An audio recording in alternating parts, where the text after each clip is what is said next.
Welcome back to Frontline News. I'm Michael Sharp. It's now time for Frontline Business. The government is not ruling out turning to overseas entities such as the Caribbean Development Bank, CDB, for foreign exchange to help boost its reserves. Finance Minister Dr. Nigel Clarke says other options such as the World Bank and the Inter-American Development Bank are being considered.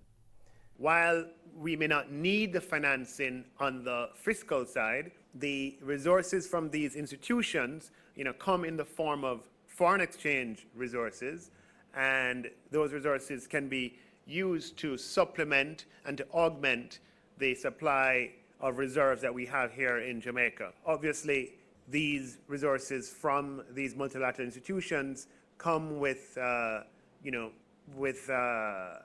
have different products that suit different circumstances. So we're carefully reviewing all of those, and as if we make any affirmative decisions, we'll update the country. Jamaica has lost one of its major foreign exchange earners from the tourism fallout. In the meantime, the finance minister says the revised 2020-2021 budget will be tabled within 3 weeks. It will reflect the government's new spending plans in the wake of the coronavirus.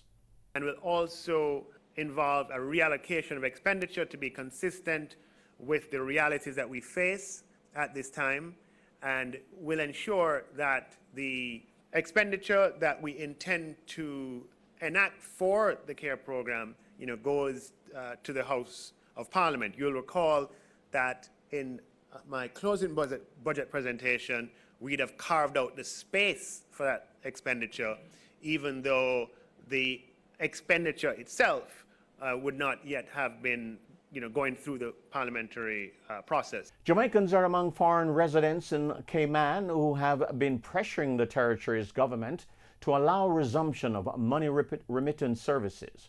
Remittance companies such as Western Union, MoneyGram, Quick Cash, and Jamaica National were ordered to close as part of the government's COVID-19 suppression and containment plan.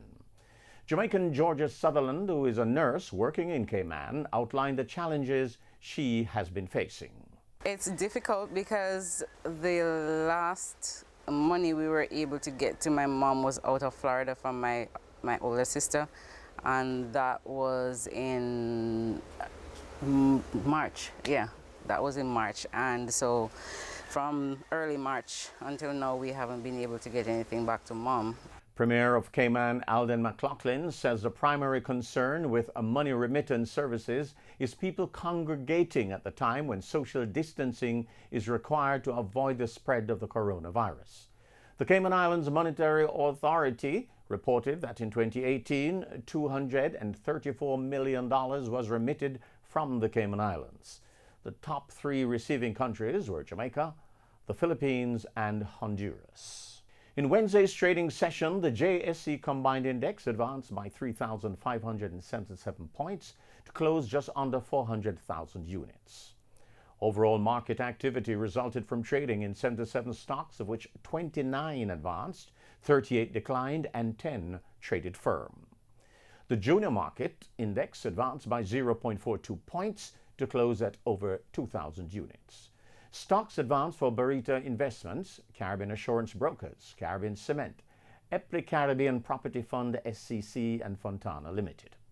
Stocks declined for AMG Packaging and Paper, Blue Power Group, Caribbean Cream, Caribbean Flavors and Fragrances, and Caribbean Producers Jamaica Limited.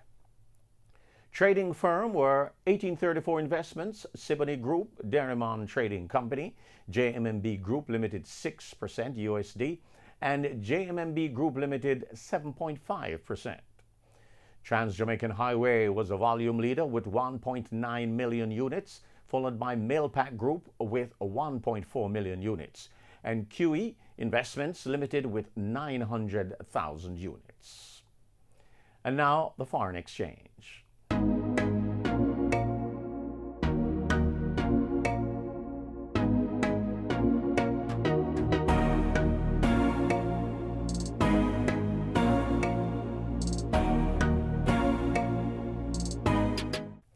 Oil prices gained on Wednesday after U.S. stockpiles rose less than expected and gasoline stocks fell, with support also coming from hopes that demand will improve as some European countries and U.S. cities moved to ease coronavirus lockdowns.